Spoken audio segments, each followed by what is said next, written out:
Recalibration of the tire pressure on your 2017 to 2022 CR-V is a very straightforward process, but it varies based on your vehicle's configuration and model year.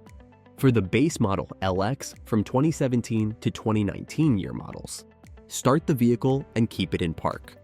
Then, locate the TPMS reset button to the left of the steering wheel, marked with an exclamation point. Simply press and hold the button for a few seconds.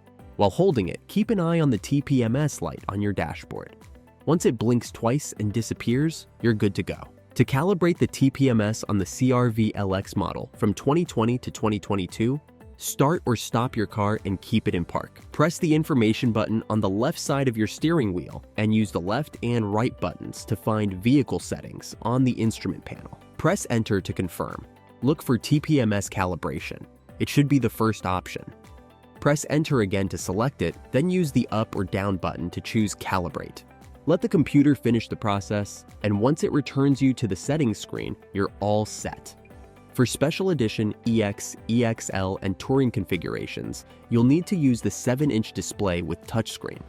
With your vehicle on, navigate to the settings page on your home screen. Navigate to the vehicle settings, and there you'll find the TPMS calibration option at the top of the page. Confirm your selection by pressing Calibrate. The light will disappear from the instrument panel. That's all there is to it. It's worth noting that cold weather can affect your tire pressure. When temperatures drop, the air molecules in your tires shrink, leading to lower pressure. It's like when you're feeling a bit lazy or sluggish on a cold morning and just want to stay in bed. The air molecules in your tires feel the same way and slow down, taking up less space. But that's not all.